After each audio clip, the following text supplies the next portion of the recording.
Pembicara nepi kita kali ini adalah seorang pria yang berasal dari kota Aceh.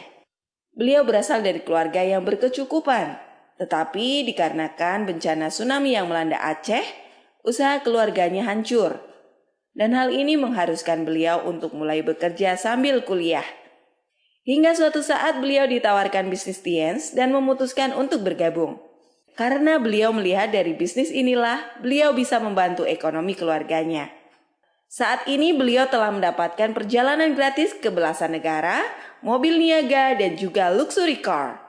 Jaringan bisnisnya pun berkembang pesat di beberapa kota di Indonesia dan luar negeri. Bagaimana proses perjalanan beliau menjalankan bisnis Tiens? Inilah success story dari Miftah.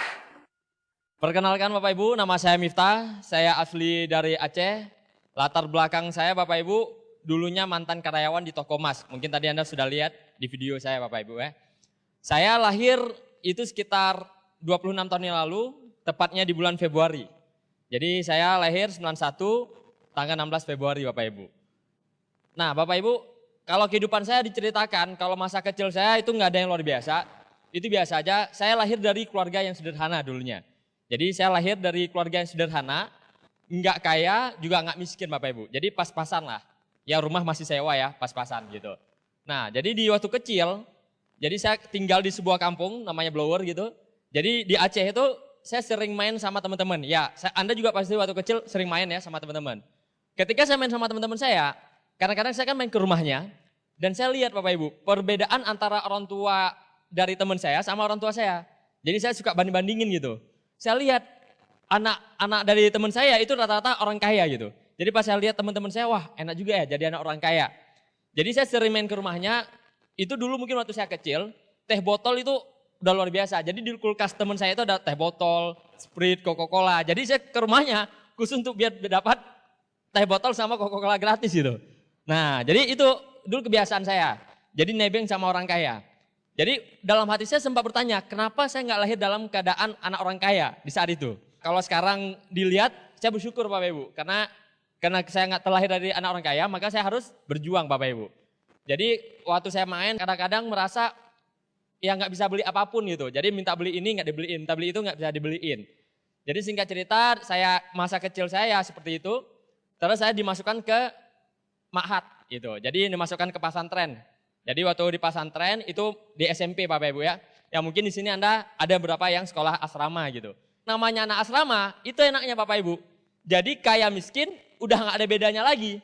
Makannya sama gitu kan. Jadi kalau anak orang kaya mau misalnya dia kaya kalipun ya paling dibawain snack gitu. Tapi waktu di dapurnya sama-sama makan tempe, sama-sama makan tahu. Jadi saya bersyukur gitu. Jadi anak orang kaya nggak kelihatan. Saya yang hidupnya pas-pasan juga biasa-biasa aja gitu.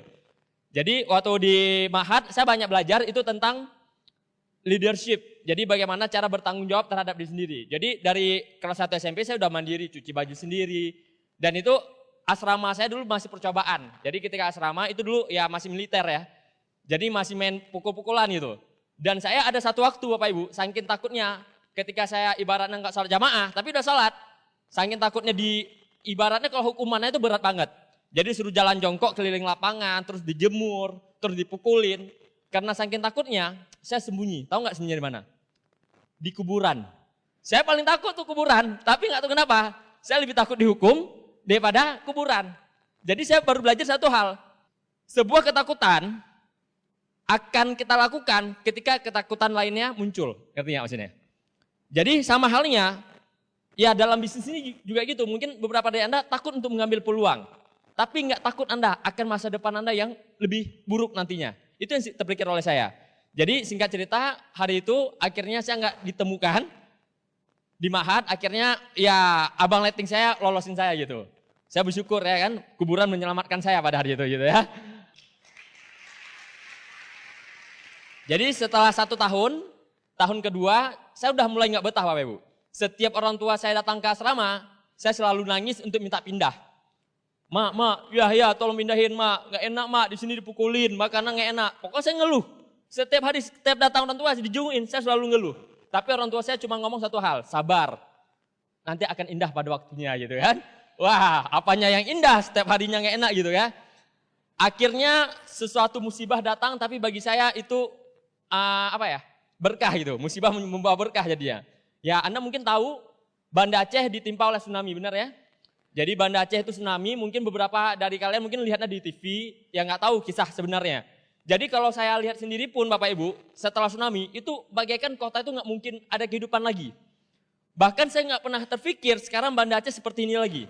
Saya terpikirkan bahwa kota itu akan ditutup, semua penduduknya akan dipindahkan ke kota yang terdekat, mungkin ke Medan. Jadi udah hampir nggak ada kehidupan, di mana-mana mayat. Jadi di sepanjang jalan itu mayat semua. Bahkan udah hancur lebur. Jadi kalau Anda lihat film-film zombie ataupun film-film yang Tomorrowland dan lain-lainnya, mungkin lebih parah pada itu Bapak Ibu. Itu di TV aja, menurut Anda udah wow banget. Tapi kalau Anda lihat sebenarnya ngeri banget Bapak Ibu. Dan ketika musibah itu, yang alhamdulillahnya orang tua saya selamat, paling saudara dari adik ayah saya itu yang nggak selamat, beberapa. Tapi alhamdulillah orang tua saya selamat dan itu pun selamat karena pertolongan dari Tuhan Bapak Ibu. Jadi rata-rata tempat ibadah di sana nggak ada yang hancur, baik itu gereja ataupun masjid itu nggak ada yang hancur. Jadi dekat rumah saya itu ada masjid. Jadi orang tua saya langsung ke masjid. Jadi seolah airnya itu tidak mengenai masjid. Itu yang luar biasanya. Rumah saya Bapak Ibu belakang temboknya hancur, jadi belakangnya hancur harus dibangun ulang. Nah singkat cerita akhirnya setelah musibah tsunami saya dipindahkan ke sekolah. Saya berpikir saat itu saya akan dipindahkan sekolah umum, jadi saya bebas gitu kan. Ternyata enggak, dimasukkan lagi dari penjara ke penjara lainnya lagi, penjara suci lainnya. Gitu. Akhirnya saya masuklah ke Ma'had Darul Ulum gitu kan. Wah malapetaka apa lagi nih saya pikir gitu kan. Tetapi enggak Bapak Ibu, ternyata di Ma'had selanjutnya saya betah. Kenapa saya betah? Karena enggak seketat Ma'had pertama. Bahkan di Ma'had ini, saya yang paling hebat jadinya. Saya baru belajar satu hal Bapak Ibu. Ketika kita ditempa mental kita, mungkin Anda tersiksa, mungkin Anda terbeban. Tetapi Anda akan menikmati nanti di kehidupan nyata nanti. Anda akan menikmati ketika beban itu di kemudian harinya. Jadi singkat cerita, saya kelas 2 SMP. Jadi kan itu banyak bule datang, karena kasih bantuan ya ke setiap sekolah. Karena sekolah Darul Ulum itu juga hancur. Nah akhirnya ketika bule itu datang, itu translatornya saya. Jadi saya kelas 2 SMP, translator bahasa Inggrisnya saya, nggak dipakai yang kelas di SMA-nya. Bahkan ketika ada debat kontes, jadi debat bahasa Inggris, saya kelas 2 SMP bisa ngalahin yang kelas 3 SMA. Dan disitulah saya belajar. Ya, disitulah saya belajar. Waktu dulu di Ma'had sebelumnya, saya biasa-biasa banget. Saya nggak terasa bahwasannya emang pendidikannya itu emang ekstrim, tapi itu mental saya jadi bagus. Bahasa saya jadi bagus. Dan saya menikmati itu ketika dimasukkan ke Ma'had yang lainnya gitu. Jadi dari situ saya bersyukur, wah untungnya dulu pernah susah-susahnya. Dulu untungnya dulu diperketat hukumannya. Jadi saya bahasa Inggris bahasa Arab setiap hari, takut karena ibaratnya hukuman gitu kan. Nah jadi dari situ saya belajar ternyata apa yang membuat kita sengsara di kemudian hari itu akan membawa berkah kepada kitanya gitu. Nah singkat cerita saya dipromosiin di sekolah itu, akhirnya saya benar-benar aktif di sekolah itu, bahkan saya sempat pertukaran pelajar itu ke Malaysia. Jadi satu-satunya ya cowok yang pria diutus ke Malaysia itu saya. Jadi saya diutus belajar sana sehingga saya punya orang tua angkat di Malaysia. Jadi di masa SMA kalau ranking saya 3 besar terus, jadi nggak pinter kali juga nggak bodoh kali. Jadi biasanya yang saya perhatikan, biasanya yang ranking 1 itu terlalu menonton sama buku, jadi nggak bisa kreatif. Biasanya ya, nggak terlalu kreatif. Tapi kalau misalnya ranking 3, 4, 5, itu biasanya dia bisa menyibukkan dengan hal-hal lain juga. Jadi saya aktif, plus nggak bodoh kali gitu. Jadi saya sering dipakai. Bahkan yang ranking 1 nggak dibawa ke Malaysianya, saya nggak tahu kenapa gitu. Nah makanya kadang-kadang saya pernah baca sebuah buku, banyak orang nggak sukses, itu pinternya bukan pada tempatnya. Maksudnya apa? Pinter tuh nggak dibutuhkan di bidang luaran, ngerti nggak maksudnya? Jadi Anda kalau pinter boleh, tapi jangan terlalu pinter di bidang yang nggak terlalu dibutuhkan di luaran. Itu dia. Oke, dari SMA akhirnya saya lulus, saya mulai masuk kuliah ya, saya tes kuliah. Yang herannya saya Bapak Ibu, bahasa Inggris saya kan tadi top ya, wis. Bahasa Inggrisnya luar biasa saat itu tapi kalau sekarang udah nggak terlalu pinter lagi gitu ya, udah lama banget. Jadi saat itu saya ngetes langsung bahasa Inggris. Saya pilihan pertama kan mungkin kayak Anda ya, pilihan pertama bahasa Inggris. Tapi yang herannya saya, teman saya yang lebih bodoh daripada bahasa Inggris, lolos. Mereka masuk gitu kampus itu, nama saya nggak muncul gitu. Saya mikir, malah petaka apa terjadi sama saya gitu kan.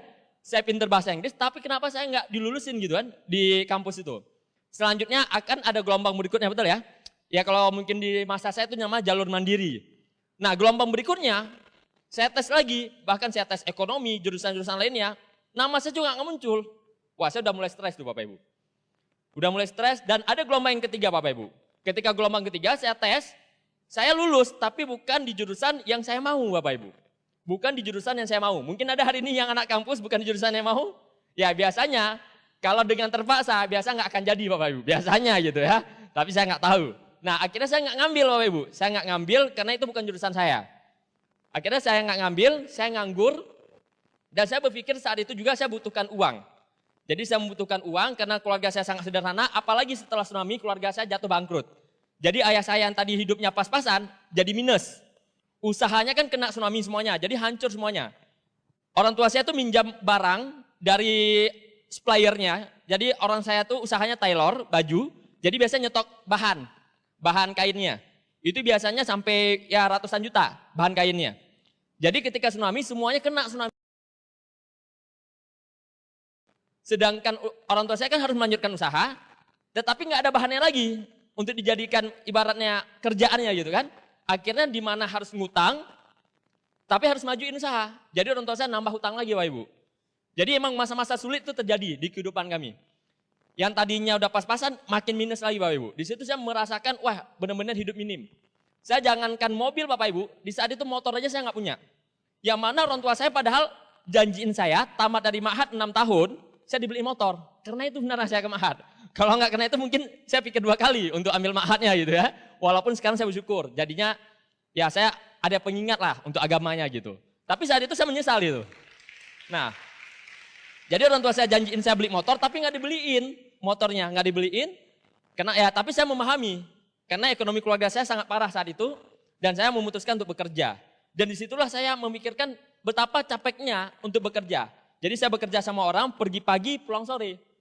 Jadi saya pergi pagi kalau Anda lihat di toko emas ya, saya jaga toko Bapak Ibu. Jadi Senin sampai dengan Minggu, jadi nggak ada libur-liburnya. Jadi Senin sampai dengan Minggu, pagi sore. Jadi kalau dicepatin, pas saya buka toko, seperti orang fitness. Gitu. Jadi buka toko, tutup toko, buka toko, tutup toko ya, seperti itu setiap hari. Jadi pergi pagi, pulang sore. Tidur, pergi pagi, pulang sore. Seperti itu, kayak robot jadinya. Mungkin ada hari ini yang Anda ngalamin? Ya, bagi saya hidup saya seperti saat itu seperti kelelawar. Kenapa seperti kelelawar? Karena saya hidupnya cuma malam. Pagi sampai sore saya kerja. Malam kadang-kadang udah capek tidur. Jadi saya berpikir, nggak ada perbedaannya saya sama robot gitu. Tugas robot apa? Membuat manusia untuk lebih gampang dalam pekerjaan, betul nggak? Itu tugas robot, mesin. Mesin itu kan memudahkan pekerjaan manusia. Jadi kalau seandainya saya memudahkan pekerjaan bos saya, berarti saya robot yang baterainya itu nasi, gitu ya. Kalau robot kan baterai sama baterai. Saya robot, baterainya nasi. Bahkan saat itu saya berpikir, saya lebih rendah daripada robot. Kenapa? Kalau robot dipasangin baterainya sama si bosnya. Saya dikasih sendiri, pasang sendiri. Saat itu gitu kan. Iya juga ya. Jadi saya berpikir kalau saya teruskan, hidup saya akan terus begini gitu. Nah singkat cerita Bapak Ibu, ada telepon masuk itu dari seorang cewek. Dulunya saya sempat suka sih sama cewek ini gitu ya. Wih. Ya, jadi pas telepon, itu saya langsung ngangkat itu kan.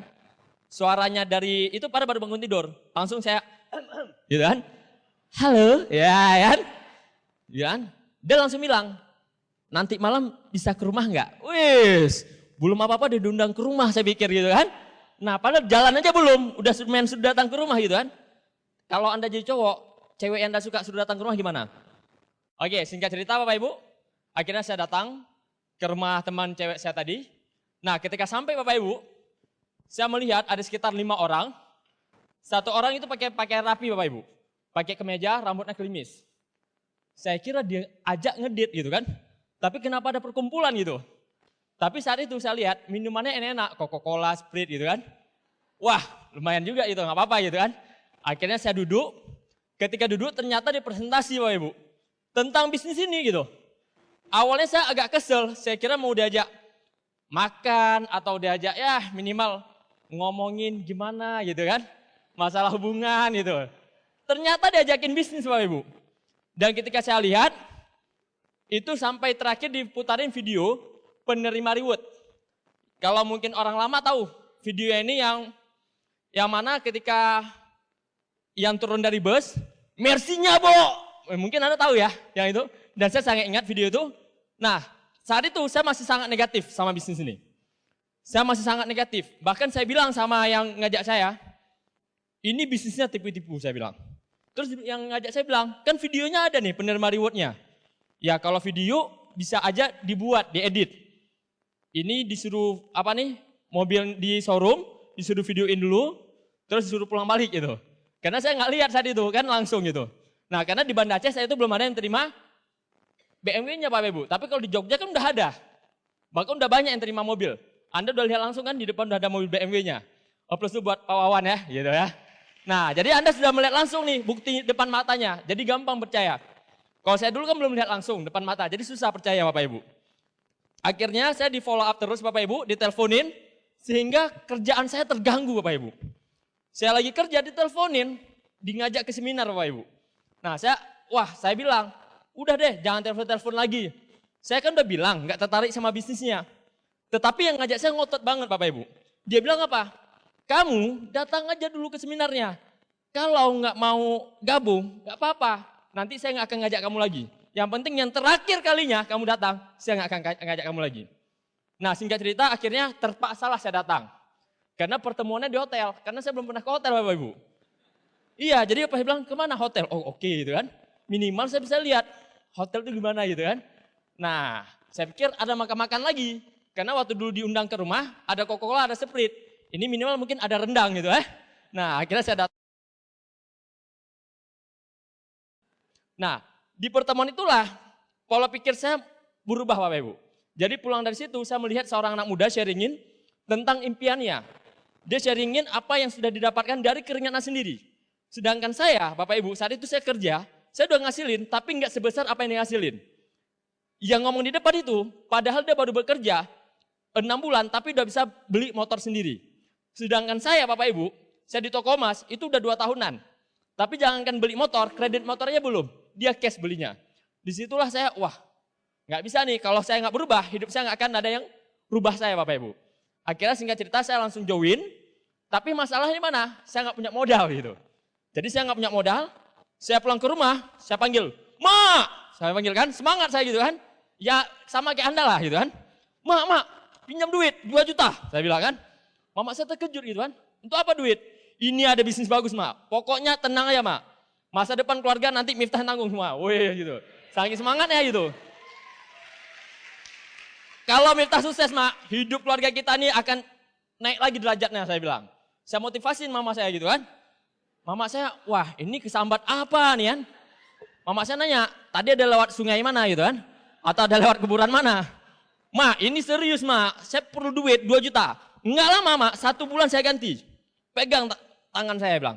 Gitu kan? Bukan janji, tangan saya suruh pegang ya. Nah, pegang tangan saya gitu kan. Nah, akhirnya mama saya bilang apa? Miftah, gitu kan? Kamu ngerjain bisnis, itu yang real aja. Kamu jualan, ada barangnya, itu udah real. Jangan kamu presentasi. Itu adik mama udah gagal. Om mama udah gagal. Dari mama saya ceritain orang-orang gagal semuanya. Dalam hati saya, mama saya kok jatuhin semangat saya bukan semangatin saya. Ternyata mama saya kurang baca buku saat itu rupanya. Iya Bapak Ibu, iya sama dengan Anda. Kalau Anda punya anak nanti, jangan dipatahin semangatnya, tapi semangatin, betul nggak? Nah jadi kebalikannya mama saya, malah jatuhin semangat saya. Karena orang sukses, setahu saya, dia punya kelebihan cuma 1 cara aja. Tapi orang gagal, cuma kelebihan 1 alasan aja. Cukup 1 alasan, itu yang membuat dia gagal. Cukup 1 alasan. Dan di saat itulah saya mencari cara Bapak Ibu. Akhirnya saya mencoba untuk menelpon beberapa teman saya. Jadi saya telepon teman saya bilang mau minjam uang. Tapi saya nggak minjam langsung 2 juta, saya pinjam 200 ribu. Ternyata nggak cukup juga uangnya. Cuma terkumpul 300 ribu Bapak Ibu. Wah, dikit banget jauh kan. Saya lihat apa yang bisa dijual. Saya lihat muka saya pas-pasan. Oh nggak mungkin ya kan. Anda lihat ya muka saya, coba next Pak. Nah ini latar belakang saya dulu. Nah ini muka saya dulu Bapak Ibu. Jadi pas-pasan banget. Wah nggak bisa dijual nih kan. Akhirnya saya mikirin apa yang bisa dijual. Nah ternyata saya punya barang sesuatu yang bisa saya jual. Gitar saya. Saya dulu pernah jadi anak band Bapak Ibu. Nah ini waktu saya jadi anak band, dulu di Ma'had. Nah ini gitar saya nih. Akhirnya gitar ini saya jual, laku cuma 700 ribu. Lumayan. Udah 1 juta kan. Saya mikir lagi, apa lagi yang bisa dijual gitu kan. Waduh, saya bingung saat itu Bapak Ibu. Udah hampir kehabisan cara. Tapi saya percaya Bapak Ibu, ketika kita ada niat, ketika kita ngotot, akan ada terlintas di pikiran kita apa yang ngasilin Bapak Ibu. Akhirnya Bapak Ibu, saya coba datang ke rumah saudara. Nah saya bilang, saya perlu uang kuliah, tapi jangan contoh, ini bohong gitu kan. Saya bilang, ini perlu uang kuliah, bilang, tolong kali, bilang. Jangan kasih tahu mama, karena kemarin tuh udah ada uangnya, cuman kepake gitu kan. Saya bilang 1 bulan ganti, akhirnya dipinjamin 1 juta. Di saat itulah saya ngambil langsung, ya kalau sekarang mungkin di atas bronze sedikit, mau silver gitu. Nah akhirnya saya join, Bapak Ibu, ya kalau Anda lihat, semua latar belakang saya itu nggak ada hubungannya sama bisnis Bapak Ibu. Nggak ada hubungannya harus ngomong sama orang, nggak ada. Saya dulu gitaris, itu nggak ada ngomong.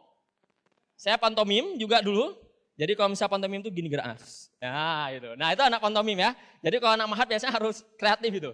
Dulu pernah jadi boy band juga. Nah, ya ini uang sampingan saya dulu Bapak Ibu. Saya pernah jadi DJ juga dulu ya. DJ Islami tapi ya. DJ Islami nggak main di klub. Jadi saya nih main di pembukaan acara Gudang Garam. Jadi kalau ada event di Aceh, jadi biasanya ada pembukaan dulu. Jadi cuma main 2 lagu udah dibayar. Jadi mainnya cuma 2 lagu doang. Lagu pembukaan udah pulang gitu. Nah ini waktu saya main DJ. Jadi semua latar belakang saya Bapak Ibu itu nggak ada hubungannya sama bisnis saya bilang. Jadi kalau Anda hari ini merasa ini bukan passion saya gitu. Ini bukan bakat saya, hello gitu ya. Ini juga bukan bakat saya. Karena Bapak Ibu, untuk mendapatkan uang bukan masalah bakat nggak bakat. Masalah ada uang masuk, nggak ada uang masuk. Anda lihat hari ini, artis pada buka bisnis cake kekinian, betul nggak? Mereka nggak bakat, karena mereka tahu masa mereka mau expire, betul? Anda lihat, maaf kata nih saya sebutin namanya, Pasha Ungu, masih ngeband sekarang? Sekarang jadi apa? Wali kota? Ya, jadi wali kota Bapak Ibu. Jadi sesuatu Bapak Ibu yang Anda suka, ketika uangnya nggak cukup, Anda akan cari yang lain. Mendingan Anda nggak suka mungkin sama pekerjaan sekarang ini, tapi kalau misalnya kantong Anda tebal, keluar negeri bentar-bentar, ujung-ujungnya Anda jatuh cinta sama bisnis ini. Betul nggak? Ya ibarat wanita lah. Atau ibarat yang wanita dulu saya tanya. Anda punya cowok, ganteng banget, ya kan? Tetapi ibarat kasar sama Anda. Suka nyakitin Anda, bahkan main tangan. Kira-kira Anda suka nggak? Jadi ujung-ujungnya Anda akan nggak suka sendiri Bapak Ibu. Begitu juga dengan kerjaan. Mau Anda cinta banget sama sebuah pekerjaan, kalau ujung-ujungnya pekerjaan itu tidak mencukupi kebutuhan rumah tangga Anda atau mencukupi kebutuhan Anda ujung-ujungnya jadi malas sendiri sama pekerjaan itu. Apalagi Anda harus melakukannya puluhan tahun. Bagi SMA kuliah, Anda 3 tahun SMA aja nunggu tamat capek nggak? Yang kuliah 4 tahun nunggu, yang pergi pagi, kadang-kadang siang, sore masuk, kapan dosen suka bilang gitu kan, masuk, kadang-kadang enggak gitu kan. Nah capek nggak? Capek. Itu 3 tahun SMA atau 4 tahun kuliah aja capek minta ampun. Anda kebayang nggak kalau harus kerja sama orang atau punya atasan di pekerjaan Anda dan dilakukan puluhan tahun. Nggak ada tamatnya. Itu rasanya wah menjengkelkan. Di saat itulah bisnis ini menurut saya sangat relevan, sangat layak diperjuangkan karena hanya bekerja 1-2 tahun sehingga kita akan mendapatkan passive income dan free time Bapak Ibu. Freedom of time. Di saat itulah saya terlintas pikiran saya karena saya terus bekerja. Bagaimana caranya dengan modal yang kecil, saya bisa mendapatkan income yang besar dan terus mengalir walaupun saya tidak bekerja lagi suatu hari. Itu yang terlintas di pikiran saya. Oke saya jawab, ternyata jawabannya apa? Ya bisnis marketing Bapak Ibu. Karena modal sangat kecil. Disitulah saya Bapak Ibu mulai menjalankan bisnis ini. Nah ini pertama kali saya gabung di bisnis ini Bapak Ibu. Jadi Anda bisa lihat kepolosan saya dulu. Ya, jadi saya polos banget Bapak Ibu ketika diajak gabung. Akhirnya saya gabung dengan keterbatasan pengembangan diri, saya sangat ingat Bapak Ibu. Pertama kali saya naik panggung, itu keringatnya nggak karuan Bapak Ibu. Kalau seandainya tisu mungkin nggak bisa. Kalau baju diperas, itu keringat saya semua Bapak Ibu. Itu keringatan, saya ingat banget. Dan kaki saya bergoyang, bukan kena musik Bapak Ibu. Kalau tadi kan bergoyang kena musik, ini kena grogi Bapak Ibu. Bahkan saya masih punya videonya dulu. Gitu. Jadi Anda yang hari ini baru bergabung, coba Anda rekam pertama kali Anda presentasi, baik itu home meeting, one-on-one, ataupun di atas panggung. Pasti beda banget dengan nanti Andanya. Nah, ini pas di pertemuan, jadi saya di awal enak di bisnis ini, kita dibantuin. Kalau di luaran, kita kerja disuruh, betul nggak? Di bisnis ini, Anda kerja dibantuin, gaji besar. Di luaran disuruh-suruh, gaji kecil, nggak dikasih libur, harus ambil cuti. Di sini dibantuin, gaji besar, baru gabung, udah disuruh ke India, baru gabung disuruh ke Hongkong, enak nggak? Maka saya kadang-kadang mikir aneh gitu kan. Yang pilihan nggak enak diambil, pilihan yang enak ditolak gitu. cek dulu itu kan. Mungkin ada yang kurang sehat itu. Nah, pertanyaan saya simpel Bapak Ibu. Pak Wawan yang kurang sehat aja bisa berpikir positif. Anda yang sehat hari ini nggak bisa berpikir positif. Aneh gitu. Nah terus ini pas perjuangan-perjuangan saya. Jadi kalau Anda lihat Bapak Ibu di bisnis ini, ya sama. Kita semuanya pasti harus berjuang. Setuju nggak? Tapi perjuangannya Bapak Ibu itu semua sementara. Dulunya Bapak Ibu, saya cuman punya motor dan itu punya orang tua saya. Saya sangat ingat perjuangan saya Bapak Ibu. Saya itu berjuang dari nol. Jangankan mobil dulu Bapak Ibu, motor aja nggak punya Bapak Ibu. Seringkali Bapak Ibu, saya diremehin sama orang lain gitu. Bahkan seringnya saya naik angkot karena ini punya motor mama saya. Jadi kalau mama saya nggak kerja, baru saya kerja. Apa pekerjaan mama saya? Mama saya Bapak Ibu, itu ngambil baju dari toko orang, itu kreditkan. Dari rumah ke rumah. Dia tawarkan dari rumah ke rumah. Dan terkadang saya menemani beliau, saya melihat penolakan beliau Bapak Ibu. Beliau ditolak oleh orang lain. Kadang-kadang orang memaki beliau. Kadang-kadang ketika beliau nagih hutangnya, mama saya yang dimarahin. Dan itu depan mata saya Bapak Ibu. Di saat itulah saya tahu Bapak Ibu, orang tua kita berjuang itu demi kita habis-habisan Bapak Ibu. Kenapa kita sebagai anak Bapak Ibu, enggak sanggup berjuang hanya dengan presentasi Bapak Ibu. Buka banting tulang. Kita hanya ngomong, kita hanya bercerita Bapak Ibu. Apa yang susahnya? Nah saat itu dengan motornya Ibu Bapak Ibu, saya pergi kemana-mana. Saya pergi pagi, pulang pagi Bapak Ibu, dengan motor ini Bapak Ibu. Nah akhirnya Bapak Ibu, ada uang sedikit saya tutup, biar saya nggak diajakin. Daripada dia bilang, ih cowok kok naik Ferrari warna pink gitu kan. Lekong ya kan, susah juga ya kan. Capcus bo katanya kan. Wah susah juga, akhirnya saya tutup Bapak Ibu. Karena belum sanggup ganti motor. Jadi belum sanggup ganti motor, saya stikerin Bapak Ibu. Nah kadang-kadang Bapak Ibu saya juga tertidur Bapak Ibu di warung kopi orang. Karena kecapean Bapak Ibu. Dan ini yang fotoin downline saya Bapak Ibu. Beralaskan helm biar empuk sedikit kepalanya kan gitu kan. Dan ini saya lakukan Bapak Ibu setiap harinya. Nah ini saya temanin salah satu downline saya presentasi dari kota ke kota lain Bapak Ibu. Kita menempuh jarak berjam-jam Bapak Ibu. Dan saya sangat ingat perjuangan pertama saya ini Bapak Ibu. Karena di perjuangan pertama saya ini ketika saya ngembang luar kota, ban bocor, dompet saya hilang. Ternyata benar Bapak Ibu, Allah itu terkadang hanya menguji aja Bapak Ibu. Tuhan itu hanya menguji kita Bapak Ibu. Tuhan itu mau lihat kesabaran kita sejauh mana. Jadi kalau Anda hari ini udah dapat informasinya tapi nggak ada uang, Tuhan tuh nguji. Anda nggak ada uang, mau nggak berusaha? Kalau udah ada uang ya bukan berusaha namanya, betul nggak? Jadi di saat itu saya memikirkan, wah Tuhan nguji saya nih. Tapi kalau orang negatif, pertanda nih harus berhenti nih, ya kan? Tetapi karena saya positif, Tuhan nguji saya. Saya bilang sama Tuhan dalam hati saya, tenang, saya tetap akan tabah untuk menghadapi cobaan ini. Karena saya tahu berkahnya akan luar biasa.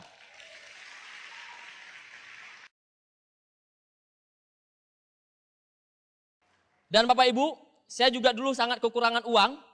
Bahkan hampir setiap malam Bapak Ibu, hampir setiap malam, dan saya sangat ingat nih Bapak Ibu.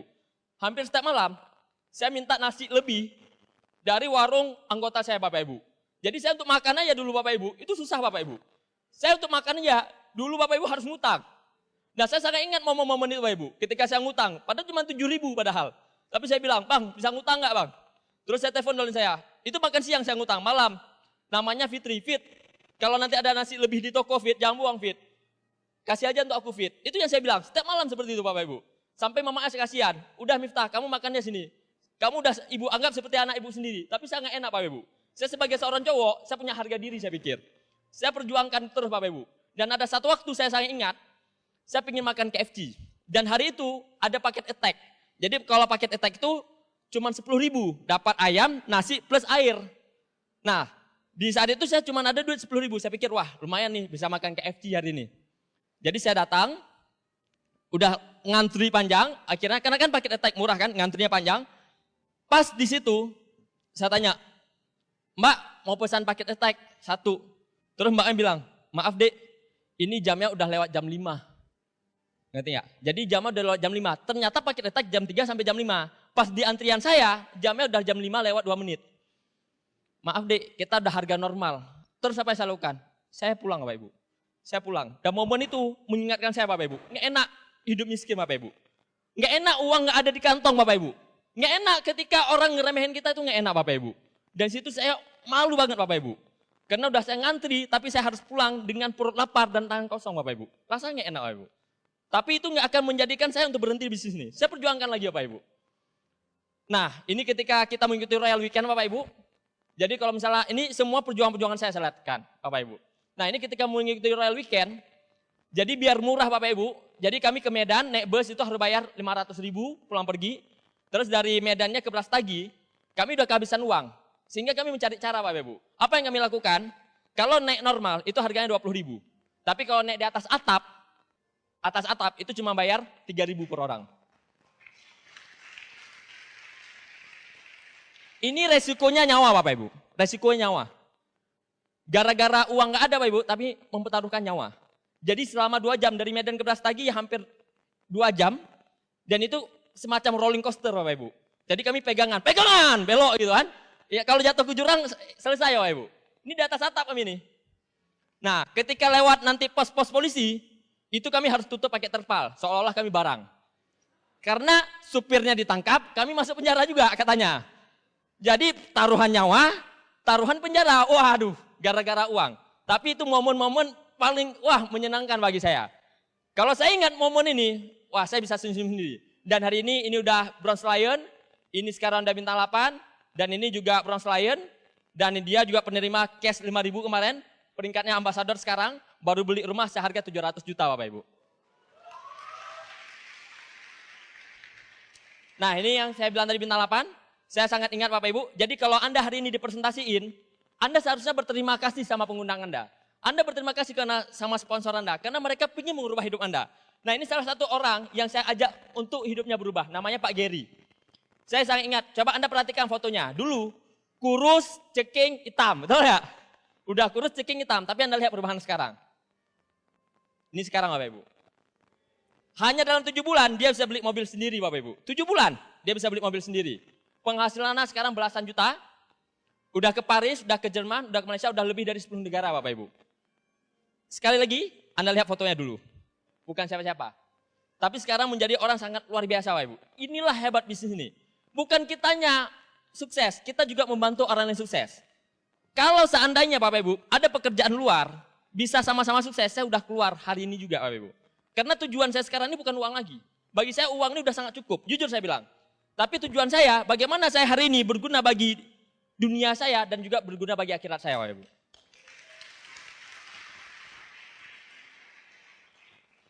Mungkin beberapa dari kita Bapak Ibu alasan nggak ada uang. Tadi Anda udah dengar cerita saya. Ini ada salah satu dolen saya. Beliau sampai jual emas pernikahannya untuk perjuangan. Dan alhamdulillah hari ini Bapak Ibu beliau udah bintang 6, udah penghasilannya udah lebih dari 5 juta. Beliau ini kerjanya apa? Jualan sayur di pasar Bu, Bapak Ibu. Jam 3 pagi itu udah bangun untuk jualan. Tapi hari ini Bapak Ibu beliau nggak harus bangun jam 3 lagi Bapak Ibu. Dengan menjalankan bisnisnya. Jadi orang-orang seperti inilah yang kita tolong Bapak Ibu. Jadi niat Anda itu hanya menolong orang lain, sangat simpel untuk sukses ini. Menolong orang sebanyak mungkin kesuksesan yang datang kepada Anda. Ini sedikit perubahan. Nah, ini orang yang ngajak saya tadi. Jadi saya sangat berterima kasih sama beliau. Jadi beliau ini bukan upline bagi saya. Tapi abang iya, seorang ayah iya, seorang teman iya, seorang sahabat. Beliaulah yang merubah mental saya yang dulunya 0. Yang dulunya saya seorang pemalu. Yang dulunya saya seorang yang sangat pesimis sama hidup saya sendiri Pak Ibu. Tapi beliau yang membuat sekarang ini sangat positif Bapak Ibu. Plus sekali lagi buat upline saya Bapak M. Iwan Saputra. Ini perubahannya, Anda bisa lihat before afternya sangat jelas. Benar nggak Bapak Ibu ya? Ya, ini before-nya, ini afternya. Seandainya hari itu, detik itu saya nggak gabung, saya nggak tahu apa yang terjadi sama hidup saya sekarang. Yang pastinya saya masih kerja sama orang, pergi pagi pulang sore dengan gaji cuma 1.200.000 Bapak Ibu. Nah, ini Anda kenal pasti yang tadi ngomong dari mana? Kepala geleng-gelengnya. Ya, ini Bapak Beno Bapak Ibu ya. Nah, jadi Pak Beno ini pulang kampung kemarin ya ke India gitu ya. Ya. Jadi Pak Beno ini Bapak Ibu luar biasa Bapak Ibu. Saya sangat banyak belajar beliau. Apalagi cara beliau membangun hubungannya dengan downline-nya. Jadi saya kerasa seperti sekali lagi bukan sebagai upline downline. Tapi seorang abang gitu. Jadi bagaikan abang. Saya paling nyaman kalau curhat sama beliau gitu. Sepertinya beliau bisa buka job sampingan gitu kan. Bio curhat gitu nanti ya. Nah itu nyaman banget saya Bapak Ibu. Nah ini ketika kita konferensi di China. Jadi ketika di China Bapak Ibu itu Pak Beno nerima reward. Pak Beno ngomong sama saya. Miftah hari ini hari kemenangan saya. Pastikan tahun depan itu hari kemenanganmu. Dan saya percaya kamu bisa. Dan saya percaya hari itu Bapak Ibu sama Pak Beno. Dan itulah membuat saya tahun berikutnya saya terima Bapak Ibu. Nah, jadi pas Pak Beno terima luxury car, saya terima mobil niaga saya. Jadi bisnis tinggal ngantri. Tahun berikutnya saya terima luxury car saya, Bapak Ibu.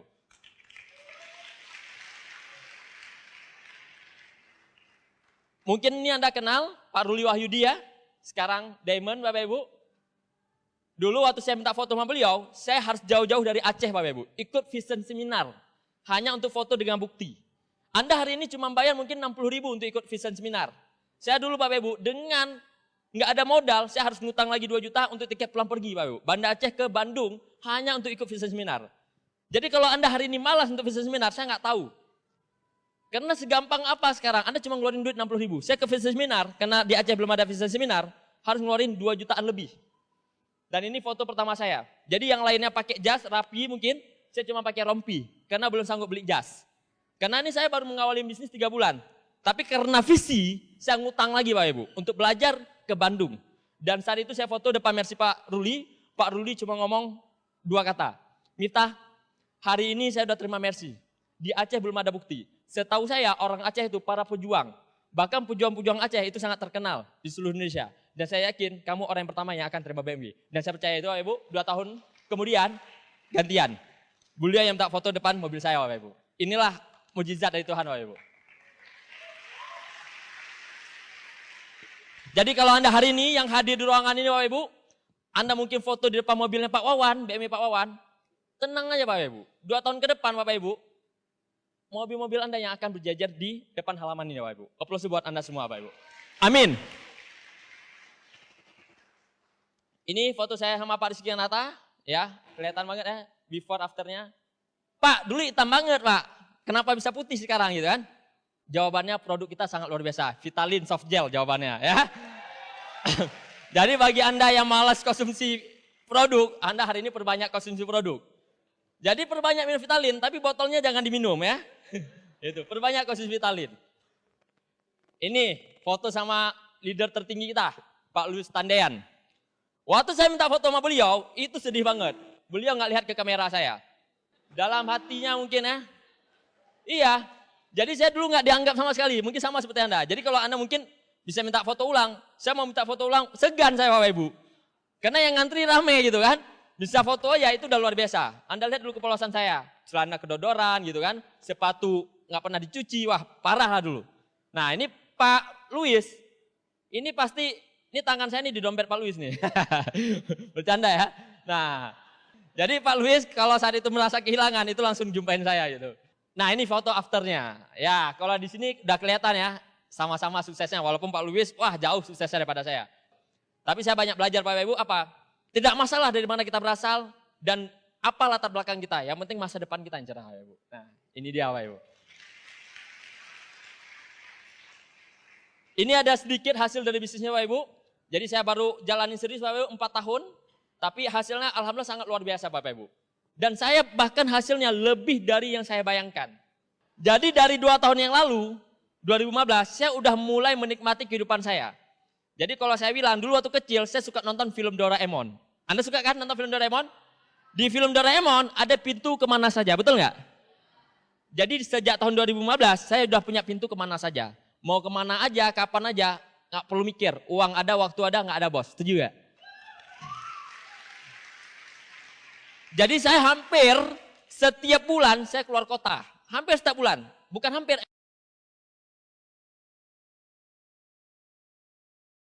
Itu 2015 Pak Ibu. Jangan tanya 2017 lah ya. Nah, jadi mobil nggak perlu beli. Jadi kalau misalnya uang tadi kesimpan sendiri. Karena mobil dikasih. Jadi ini mobil niaga pertama saya. Yang tadinya naik motor pinjaman mama saya. Vario warna pink. Jadi hari ini kalau ada alasan, Pak saya nggak ada motor. Sama. Pak saya nggak ada motor, justru itu Anda nggak punya motor, Anda berjuang. Biar Anda terima mobil juga, dan ini mobilnya. Ya lumayan, mobil pertama saya dari jalan kaki, naik mobil yang harganya 300 jutaan. Lumayan ya. Ya mobil pertama saya Honda Freed. Nah ini dalamnya, karena mobil sendiri bebas dong, mau diapain aja betul nggak? Mau dipasang bulu ya kan? Ya mobil saya emang agak unik Bapak Ibu. Ya maklum, kalau cowok, mobil itu rumah kedua, setuju nggak? Ya yang cowok kan tahu, mobil itu rumah kedua. Jadi saya sering Bapak Ibu, kalau dulu kan ketiduran warung kopi. Jadi saya kalau udah ngantuk banget, parkir di warung kopi, tiduran di mobil. Karena bangku yang kosong itu, yang tengah saya kosongin, jadi bisa kasur. Jadi lupa saya foto yang tengahnya. Jadi tengah itu plong. Jadi bisa dibawa kasur. Jadi saya kalau keluar kota kadang-kadang tidur di mobil. Tinggal hidupin AC doang, jadi enak banget. Jadi dari bonus saya kumpulin, saya bisa beli ruko. Dan ini sekarang saya jadiin stokis saya. Dari ngutang, dari dulu ngutang, jual gitar, jual apa yang ada, pengorbanan saya nggak akan sia-sia. Hari ini bahkan udah ada yang minta 1,2 M toko saya. Karena kebetulan yang punya toko sebelah saya itu showroom, dia mau perlebar showroomnya. Jadi dia minta beli kemarin. Dia ke kantor saya bilang, mau jual nggak? Saya beli 1,2 M. Saya cuma ngomong 2 hal. Kayaknya saya belum perlu duit deh. Yang ada aja belum sempat habis gitu. Jadi sorry saya bilang. Ya. Nah ini sekarang saya jadiin kantor saya gitu. Ya kebetulan nggak perlu duit, tapi kalau perlu duit tinggal jual aja, kan aman ya. Jadi kalau Anda hari ini masih muda, punya uang, jangan beli yang nggak perlu lah. Beli aset, karena aset akan naik terus-terusan Bapak Ibu. Nah, ini liburan-liburan dari bisnis ini Bapak Ibu. Nah ini di Bali, terus ini di Malaysia, ini di Singapura, ini pertama kali saya ke Cina. Jadi seperti saya bilang tadi, kalau di luaran kerja setahun aja, cuti aja susah. Di sini, baru gabung 4 bulan, udah disuruh ke Cina. Muka masih polosnya disuruh ke Cina. Hampir dikirain saya TKW Cina gitu kan, TKI Cina. Ya, dikirain tenaga kerjanya gitu. Polos banget kena, baru 4 bulan gabung. Nah ini yang kedua kali yang saya ke Cina, itu bisa bawa belasan anggota saya. Jadi bisnis ini senangnya ketika kita lihat orang nggak pernah keluar negeri, tiba-tiba udah keluar negeri. Dia bilang, Pak makasih ya, karena Bapak saya alhamdulillah hari ini udah di luar negeri. Wah, itu rasa nikmat banget. Seperti kata Pak Sugeng tadi, kenikmatan sesungguhnya bukan ketika sukses kitanya Bapak Ibu. Tapi ketika bisa melihat orang-orang di bawah kita bantu untuk sukses juga Bapak Ibu. Itu kenikmatan sesungguhnya. Ini waktu ke Cina musim dingin, jadi Bapak Ibu saya udah pernah musim panas ke Cina. Ya, musim semi, musim dingin. Yang belum musim kawin aja ke Cina ya. Jadi udah semua musim Bapak Ibu. Saya udah 4 kali ke Cina sampai bosan Bapak Ibu. Nah, ini ke Thailand. Jadi fasilitas kalau misalnya perusahaan kita bawa jalan-jalan, hotelnya bintang 5. Terus restorannya bintang 5. Jadi sambil makan, itu di kapalnya jalan. Wah, kalau lagunya lagu Celine Dion, kerasa kayak film Titanic itu. Wih, nikmat banget Bapak Ibu. Inilah fasilitas yang dikasih oleh perusahaan kita. Nah, apalagi waktu nonton Muay Thai ditemanin oleh ya dua si cantik ini ya gitu ya. Oke, kita next. Nah, ini waktu di Bali, ini Pak Gary dulu. Kalau Pak Gary nggak ikut saya di bisnis ini, mungkin fotonya mungkin di Pantai Aceh terus Bapak Ibu. Tapi sekarang kami kalau ke Bali mungkin udah bosan ya. Kalau di Aceh mahal, mungkin dari Jogja nggak mahal. Karena di Aceh tiketnya bisa 2 juta. Pulang pergi 4 juta. Jadi bagi kami ke Bali itu udah wah keren kalau dari Acehnya gitu. Nah, saya kalau ke Bali udah sering banget, setahun bisa 3 kali. Sekarang nih, ini salah satu tempat favorit saya. Nah ini waktu saya di Hong Kong. Bagi yang tadi tembus Hong Kong, kita kasih selamat buat yang tembus Hong Kong. Sampai jumpa di Hong Kong sekali lagi. Jadi Bapak Ibu, saya udah pernah ke Hong Kong, disuruh ke Hong Kong lagi nih. Bingung kan? Dulu waktu belum sukses dari mana? Dari Hong Kong. Saya bilang, sekarang udah 2 kali loh ke Hong Kong, saya bilang gitu ya. Nah bentar lagi berangkat lagi saya ke Hong Kong. Nah ini waktu saya di Vietnam. Jadi waktu di Vietnam, alhamdulillah saya bisa bawa 3 orang adik kandung saya. Saya telepon adik saya, Dek, Abang butuh bantuan nih, gitu kan? Adik saya tanya, butuh bantuan apa Bang? Tolong dong, habisin uang Abang, kita keluar negeri. Ya, gitu kan? Jadi 3 orang adik kandung saya, itu saya ajak keluar negeri. Yang satunya cewek ini, dia hari ini selesai UAN, besok berangkat. Bang, kalau ada kelas tambahan kayak mana? Gak apa-apa, nanti kita buat surat sakit saya bilang sama gurunya. Terus kawan-kawannya pada bilang kan, Ki enak keluar negeri, anak orang kaya. Tahu nggak dibalas SMS sama adik saya? Aku bukan anak orang kaya, aku adik orang kaya. Wih, itu lebih nikmat Bapak Ibu ya, adik orang kaya. Itu kata-katanya mahal Bapak Ibu. Itulah membuat saya ketagihan untuk menyenangkan keluarga saya Bapak Ibu. Kalau nggak ada halangan Bapak Ibu, Februari nanti saya umrohkan 1 keluarga. Amin. Ya, kalau ada rezeki panjang, umur panjang ya Bapak Ibu ya. Nah, ini waktu di Paris 2015. Jadi ke Paris juga ada 2 kali Bapak Ibu. Dulu saya pingin ke Paris pas nonton filmnya Laskar. Yang episode 2-nya kan itu syutingnya di Paris. Disitulah saya pingin, wah kayaknya enak nih di Paris gitu. Jadi saya pingin banget ke Paris, tapi alhamdulillah sekarang udah bosan ke Parisnya ya. Gitu. Nah ini yang pertama kali. Nah ini di Louvre, di Monaco sama di Nice Prancis. Ini waktu di Spanyol kita nonton bola langsung. Jadi dulu Bapak Ibu ketika ada bola, kalau saya ada presentasi saya lebih pilih presentasi Bapak Ibu. Dan saat itulah saya menikmati apa yang orang lain nggak nikmati. Orang lain nontonnya di TV, saya nontonnya live. Ya, ini ATM vs Barca, live kita nonton Bapak Ibu. Ini di Barcelona, ini di Madrid, ini di Valencia. Ini seharusnya video tapi nggak keputar ya. Nah, ini yang nggak enaknya kalau masih jomblo ya. Ini fotonya nyesek banget itu ya. Yang lainnya baru nikah, honeymoonnya ke luar negeri. Saya Bapak Ibu sendiri Bapak Ibu ya. Meratapi nasib. Ya, mendingan jomblo ke luar negeri pada jomblo di Jogja terus ya enggak? Iyalah. Itu lebih menyedihkan Bapak Ibu. Ya. Kalau udah jomblo miskin, nah itu lebih menyedihkan Bapak Ibu. Ya enggak apa-apa kalau jomblo udah ke luar negeri gitu ya. Oke. Nah, ini waktu saya bawa keluarga saya jalan-jalan ke Bali Bapak Ibu. Jadi saya sangat menikmati quality time saya bersama keluarga saya Bapak Ibu. Karena yang lebih mahal daripada uang adalah quality time. Karena waktu Bapak Ibu itu nggak akan kembali. Waktu nggak bisa dibeli Bapak Ibu. Dan saya sangat menikmati nih perjalanan ini. Ada sebuah video, mungkin kalau saya putar agak kelamaan, dan itu saya melihat foto itu agak lucu. Ketika ayah saya ke laut, tapi pakaiannya itu seperti harus ke mall itu. Jadi ayah saya ini nggak pernah menikmati masa-masa tuanya. Jadi di saat itulah saya ada rezeki, yuk ke Bali sama-sama. Nah bahkan nenek saya bawa juga, karena kakek dua-dua nggak ada, nenek satu udah nggak ada dari ayah, tinggal nenek dari mama saya. Jadi nenek dari mama saya bilang, nenek mau ikut nggak? Nenek nggak ada uang. Kan Miftah nggak minta uang. Miftah cuma tanya, nenek mau ikut nggak? Ya kalau diajak sih mau gitu kan. Ya udah, ayo bilang kan. Jadi saya pesanin tiket, akhirnya kita berangkat. Bahkan nenek saya bilang sama saya, Miftah, nenek terharu. Anak nenek aja, anak nenek saya berarti termasuk mama saya, belum ada yang ajak nenek jalan-jalan keluar kota. Belum ada.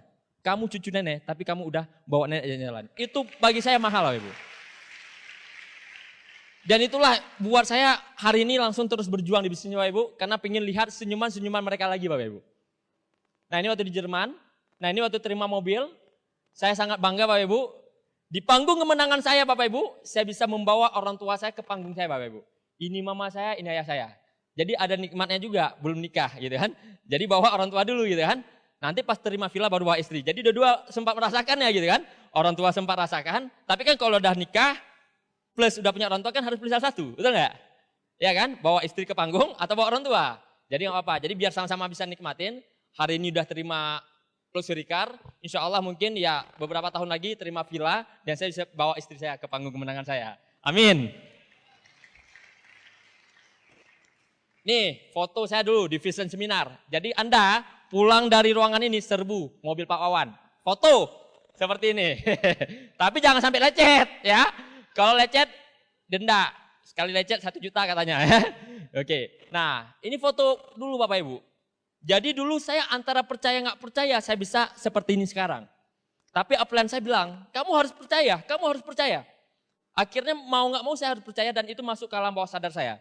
Dan saya nggak terasa Bapak Ibu, hari ini Bapak Ibu dari saya foto depan mobil BMW seorang, saya hari ini bisa foto di atas mobil BMW sendiri. Ya. Dan ini juga akan terjadi di diri Anda kalau Anda percaya sama diri Anda. Cukup percaya sama diri sendiri. Kalau Anda tidak percaya sama diri Anda, siapa lagi mau percaya sama Anda Bapak Ibu? Jangan hiraukan kalau orang ngomong tentang Anda. Karena Tuhan ciptakan manusia itu dalam keadaan sama. Dan Tuhan juga menginginkan semua manusia itu sukses. Tapi bagaimana manusia itu bisa membawa dirinya untuk sukses atau tidak. Ini mobilnya sekarang udah 2. Jadi saya Bapak Ibu, kalau hujan saya bawa hitam biar nggak kotor si putih gitu ya. Nah kalau pakai baju putih tinggal pakai si putih gitu kan. Jadi bisa cocok-cocokin. Kalau cewek kan cocokin baju sama jilbab, betul ya. Kalau cowok ini mobil dia gitu kan. Sepatu putih, mobilnya putih ya. Jadi lebih asik Bapak Ibu. Jadi di usia saya sangat muda udah punya 2 mobil itu luar biasa. Nah ini Bapak Ibu, kalau tadi yang saya lihatkan Bapak Ibu, itu efek dari alasan terkuat saya berjuang di bisnis ini. Jadi materi ini Bapak Ibu sebenarnya nomor 2 bagi saya. Tapi yang paling penting Bapak Ibu, yaitu orang tua saya Bapak Ibu. Nah ini kedua orang tua saya Bapak Ibu, ini mama saya yang tadi saya sebutin dari tadi, dan ini ayah saya Bapak Ibu. Nah karena beliaulah saya berjuang Bapak Ibu. Bagi Anda mungkin yang hari ini yang masih punya orang tua Bapak Ibu, Anda masih punya kesempatan Bapak Ibu untuk membuat mereka bahagia. Ini ayah saya Bapak Ibu, di usia beliau sekarang yang udah 70 tahun, yang udah sangat tua Bapak Ibu. Satu hal yang saya pelajari beliau Bapak Ibu. Kalau uang mungkin saya nggak bisa banggakan beliau Bapak Ibu. Karena beliau, ya ekonomi beliau sejak bangkrut ini Bapak Ibu, sangat tipis Bapak Ibu. Tapi yang saya lihat Bapak Ibu, satu hari saya pernah kecelakaan.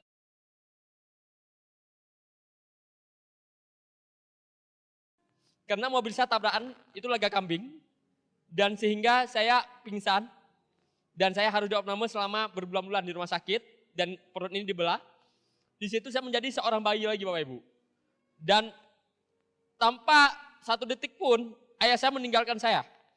Ayah saya terus di samping saya Bapak Ibu. Bahkan ketika saya buang air besar pun Bapak Ibu, saya nggak bisa berkata apa-apa. Karena ngomong aja susah saat itu. Ayah saya yang membersihkan Bapak Ibu. Di saat itulah saya tahu perjuangan seorang orang tua, gimana ngedidik anaknya waktu kecil, gimana ngebersihin, mungkin ngejaga dia dari seekor nyamuk, harus bergadang malam, harus terbangun, gantiin popok. Di saat itulah mungkin Allah menyadarkan saya. Yang kamu cari bukan uang dari orang tua kamu. Kalau dulu pernah nyesal saya Bapak Ibu. Karena orang tua saya bukan orang kaya. Tapi saat itulah saya belajar Bapak Ibu. Ada yang lebih mahal daripada uang. Ada yang lebih berharga pada uang. Perhatian orang tua ke kita Bapak Ibu itu nggak terbayar Bapak Ibu. Saat itulah Bapak Ibu, saya merasakan sangat durhaka sama ayah saya. Ayah saya begitu menyayangi saya Bapak Ibu. Bahkan ketika saya udah mulai agak sembuh, beliau mengajak saya keluar. Bagaikan saya anak kecil lagi Bapak Ibu. Beliau bilang, ayo jalan nak, ayo jalan nak. Saya bilang sakit. Ayah saya bilang, kamu pasti bisa nak. Kamu pasti bisa nak. Tapi sakit ya, kamu pasti bisa. Ayah saya terus menyemangatin saya Bapak Ibu. Ayah saya terus membuat saya terus berusaha Bapak Ibu. Disitulah saya belajar semangat seorang ayah dalam mendidik anaknya Bapak Ibu. Disitulah saya merasakan hidup saya kedua kalinya. Dan saya bilang sama Allah, saya bilang, ya Allah berikanlah saya umur panjang untuk membahagiakan orang tua saya. Saya tahu perjuangan mereka itu begitu sulit untuk membesarkan saya. Berikan saya waktu untuk membuat mereka bahagia, membuat mereka tersenyum. Dan suatu hari Bapak Ibu, orang tua saya juga dilanda sakit dan hari itu harus dioperasi. Kalau seandainya saya nggak ada uang Bapak Ibu di hari itu, mungkin saya harus gedor pintu rumah saudara saya, pintu rumah saudara saya untuk minta pinjam uang. Saya mungkin harus pinjam uang untuk operasi ayah saya. Tapi karena mungkin posisi saya sekarang udah jadi Silver Lion, saya nggak kesulitan uang lagi. Sehingga saya bilang, yang paling penting kesembuhan ayah. Uang bisa dicari lagi, berapapun biaya operasi ayah, Miftah akan biayain ya. Miftah nggak perlu duit ya, yang perlu waktu yang lebih lama bersama ayah. Yang Miftah butuhkan waktu yang lebih lama bersama ayah. Saya bilang sama saya, udah ya pakai aja uang Miftah, yang penting ayah sembuh dulu. Berobat tempat terbaik, langsung saya antarkan ke Penang saat itu Bapak Ibu. Saya bilang, jangan pakai JKA ya, kita ada uang ya. Udah pakai fasilitas terbaik, yang penting ayah sembuh dulu. Inilah ayah saya Bapak Ibu. Saya sangat berterima kasih lahir sebagai anak beliau. Plus dulu buat orang tua saya Bapak Ibu.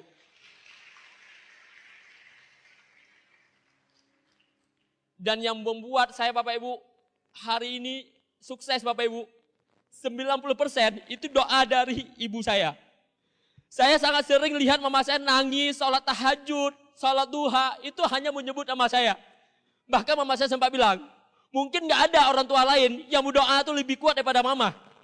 Saya bilang, iya mah, Miftah tahu. Karena Miftah diam-diam juga melihat mama sholat. Berdoa mama saya itu bisa sampai 1 jam Bapak Ibu. Mama saya berdoa bisa sampai 1 jam. Dan itu demi saya Bapak Ibu. Jadi hari ini kesuksesan saya, itu bukan hasil kerja keras saya Bapak Ibu. Tapi melainkan dari doanya beliau. Dari tahajudnya beliau dalam mendoakan saya Bapak Ibu. Maka saya bilang, sebenarnya hari ini harusnya mama saya di samping saya. Saya ngajak, mama mau ke Jogja enggak? Mama saya udah pingin banget ke Jogja. Tapi hari ini ada nikah adik sepupu saya, sehingga mama saya nggak punya waktu untuk kesini Bapak Ibu. Padahal saya pingin menikmati seperti video tadi. Saya makan makanan khas ke Jogja dengan tawa dari mama saya. Saya suapin mama saya. Saya pingin melakukan itu sebenarnya Bapak Ibu di Jogja pada minggu ini. Tapi saya nggak mampu melakukan. Saya hanya berharap teman-teman bisa mendoakan orang tua saya dipanjangkan umur. Dan saya bisa melakukannya di minggu berikutnya. Amin. Dan ini Bapak Ibu, video di mana mama saya Bapak Ibu sakit juga parah. Jadi berbagai masalah dilanda di saya Bapak Ibu. Ini tepat di mana bisnis saya lagi jatuh-jatuhnya. Keuangan saya lagi hancur-hancurnya Bapak Ibu. Keuangan saya lagi hancur ya. Karena bisnis saya hancur, karena yang nama bisnis pasti naik pasti turun. Terus itu saat saya masih baru isi acara GOP di Bandung. Adik saya telepon. Bang, mama sakit bang. Saya bilang sakit apa? Saya kira demam. Mama jatuh bang, di kamar mandi pingsan. Kebetulan sudah ke dokter, kata dokter harus operasi, harus angkat rahim, tapi resikonya besar. Dan kalaupun harus pakai JKA, dokternya itu bisa asal-asalan bang. Mama butuh duit bang, 50 juta, tapi mama gak ada duit. Zafra juga gak ada duit bang sekarang, kayak mana bang? Saya bilang, saya lagi di luar kota, abang pulang besok, langsung pesan tiketnya, uang ada sama abang, gak usah pikirkan uang. Tapi kan bisnis abang lagi jatuh, udah kamu gak usah mikirin abang, pokoknya uang abang ada. Saya bilang, apa yang saya lakukan? Mobil fleet saya jual Bapak Ibu. Mobil fleet saya jual untuk berobat mama saya. Dan saat itu Bapak Ibu, kondisi mama saya lemas banget. Saya lihat sendiri. Bahkan untuk ke bandara aja itu harus pakai. Bahkan mama saya sebelum berangkat, mama saya udah nitip saya. Nanti kalau seandainya mama dipanggil, kalau seandainya mama meninggal, adik kamu jadi imam, kamu yang ngomong, minta maaf sama saudara-saudara kamu. Mama saya ngomong itu, dan itu saya enggak, ketika mama saya ngomong itu, ya Allah, panjangkanlah umur orang tua saya, ya Allah. Jangan cabut nyawa mereka, karena saya belum sempat membahagiakan mereka, ya Allah. Dan saya bilang mama saya, mama nggak usah mikir macam-macam, mah. Mama mikirin dulu untuk sehat, mah. Insya Allah semuanya akan berjalan lancar. Nah ini video ya Bapak Ibu. Jadi semua saudara saya, salamin bapak saya. Saya nggak tega Bapak Ibu, lihat mama saya sakit seperti ini Bapak Ibu. Mama saya begitu lemas Bapak Ibu. Tapi alhamdulillah rezekinya sekarang Bapak Ibu, saya bisa membuat mama saya sehat kembali Bapak Ibu. Nah, alhamdulillah Bapak Ibu, umur orang tua saya panjang. Tepat di hari ulang tahun mama saya Bapak Ibu, tepat di hari ulang tahun mama saya bisa memberangkatkan mereka umroh. Dan ini mama sama ayah saya nggak tahu awalnya Bapak Ibu. Saya bilang, Ma datang ke seminar ya. Iya, mama datang. Jadi di detik saya ngomong terakhir, saya minta sama mama saya untuk ke panggung. Ma, hari ini hari ulang tahun mama. Mama ingat kan hari ulang tahun mama? Ingat. Mama saya bilang, mama kira kamu lupa. Enggak, Bah. Sengaja Miftah enggak ngucapin. Miftah mengucapin depan anggota-anggota Miftah. Bahwasannya mama biar tahu, selama ini Miftah berjuang itu bukan untuk Miftah, tapi untuk mama. Miftah berjuang itu untuk kebahagiaan mama. Ini mah, ada amplop, mama silakan buka. Ketika dibuka, mama saya langsung meluk saya. Enggak ngomong mama saya. Langsung meluk saya. Sambil meluk saya, mama saya bilang, mama bangga punya anak kayak kamu. Mama bangga punya anak kayak kamu. Dan satu kata itu sangat berharga bagi saya Bapak Ibu. Kata itu sangat berharga bagi saya. Ketika saya suruh kata-kata sambutan, bahkan mama saya nggak bisa ngomong. Mama saya cuma ngomong satu hal, saya udah pengen umroh belasan tahun. Bahkan saya nggak tahu kalau saya masih ada umur panjang untuk nginjak tanah suci ini, kata mama saya. Tapi hari ini Tuhan nitip rezeki dari anak saya. Dan saya insya Allah bulan depan berangkat umroh. Dan ini Bapak Ibu ketika beliau di umroh. 2015 Bapak Ibu.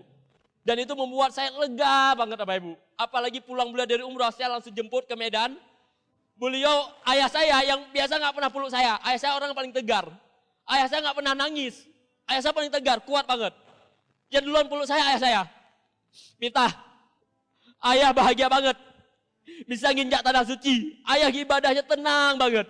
Ayah merasakan kalau rezeki yang kamu dapat itu benar-benar halal.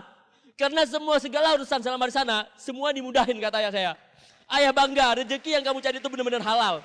Itu yang membuat saya begitu senang Bapak Ibu. Itu membuat saya begitu senang Bapak Ibu. Bagi Anda Bapak Ibu yang hadiran ini, yang masih punya keluarga, yang masih punya orang-orang yang cintai untuk perjuangkan, baik itu anak Anda, istri Anda, ataupun orang tua Anda yang hadirin ini masih muda Bapak Ibu, perjuangkanlah orang tua Anda Bapak Ibu. Bapak Ibu, terakhir dari saya Bapak Ibu, kita Bapak Ibu, hari ini Bapak Ibu, di kapal besar. Jadi kapal besar mau lewat Bapak Ibu. Kalau Anda ada di dalamnya, Anda akan sukses Bapak Ibu. TNC ini adalah kapal besar. Anda tidak perlu pintar Bapak Ibu. Anda tidak perlu hebat. Anda tinggal undang orang dari pertemuan ke pertemuan. Anda punya mentor-mentor yang luar biasa. Anda punya upline yang luar biasa, sponsor luar biasa. Mereka siap untuk membimbing Anda Bapak Ibu. Mereka siap untuk membimbing Anda Bapak Ibu. Hari ini Bapak Ibu, kalau Anda mengambil keputusan, saya yakin Anda akan menggantikan tempat saya bercerita kisah sukses Anda Bapak Ibu. Saya sangat yakin itu Bapak Ibu. Nah, mungkin hari ini Bapak Ibu, next Pak, Anda harus mempunyai impian. Apapun impian Anda, itu adalah impian. Hari ini Bapak Ibu, alhamdulillah, saya sudah mewujudkan lebih dari 100 impian saya Bapak Ibu. Sudah mewujudkan lebih dari 1 impian saya. Apapun impian Anda, itu adalah impian. Apakah Anda ingin umroh ke orang tua? Anda ingin mempunyai quality time sama keluarga Anda? Anda ingin punya mobil mewah? Itu adalah impian Anda. Tapi saya juga punya yang namanya burning desire. Punya impian yang betul-betul membara. Burning desire adalah semangat emosional yang kita punya untuk mewujudkan impian kita. Hari ini saya tahu Bapak Ibu, Anda punya masalah. Tapi kalau Anda punya burning desire, 1000 masalah pun itu tidak akan menggoyahkan Anda Bapak Ibu. Itu tidak akan menggoyahkan Anda. Kalau Anda punya burning desire, 1000 masalah luaran, Anda terasa gampang untuk melewatinya Bapak Ibu. Mark Zuckerberg dulu bukan orang siapa-siapa, sekarang menjadi orang terkaya dunia. Dengan prinsip Mahatma Gandhi, in a gentle way we can shake the world. Dengan cara paling lembut kita bisa menggonjalkan dunia. Apa yang dilakukannya? Dengan visinya Bapak Ibu, dia pulang ke rumah, dia presentasikan 2 orang temannya. Dan 2 orang temannya sekarang menjadi milioner Bapak Ibu. Anda hari ini yang hadir di sini, Anda juga bisa melakukan hal sama. Anda pulang dari sini, Anda presentasikan saudara Anda. Anda presentasikan teman Anda. Bagaimana kalau mereka menolak? Cari lagi. Bagaimana kalau mereka menolak? Cari lagi. Bagaimana kalau mereka menolak?